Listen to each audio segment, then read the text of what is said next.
Sono 16 anni che cerco in qualche modo di darmi da fare per dire non deve succedere mai più. L'ho detto il giorno dopo, ho detto non deve succedere mai più una cosa del genere. Ma malgrado questo le famiglie continuano a venire dilaniate dal più doloroso dei lutti.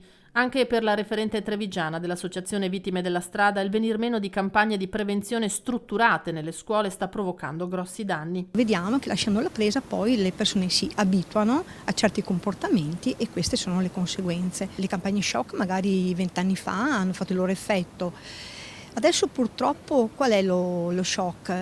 I ragazzi vedono delle cose anche più scioccanti di quello che facciamo vedere noi, anche i video o altre cose, hanno bisogno di consapevolezza, hanno bisogno di capire le conseguenze e noi ci siamo fra le nostre testimonianze. Manda un abbraccio alle famiglie Paola Conte Bortolotto e commenta così la proposta della mamma di una delle vittime della strage di Jesolo di organizzare una grande manifestazione. Che dire, continuiamo a far sentire la nostra voce. Sicuramente puntare i riflettori sul fenomeno è una cosa che fa sicuramente bene, perché è giusto parlarne ed è giusto cercare soluzioni, perché non si possono perdere le vite dei nostri ragazzi e in generale le vite umane in questa maniera. Quello che secondo noi è corretto fare è lavorare sulla prevenzione, perché in questo momento qualcuno potrebbe pensare che la soluzione facile del problema sia aumentare a dismisura il numero di pattuglie sulla strada, che una sorta di militarizzazione delle strade potrebbe portare più sicurezza. Non sono 4 multe in più che salveranno qualcuno,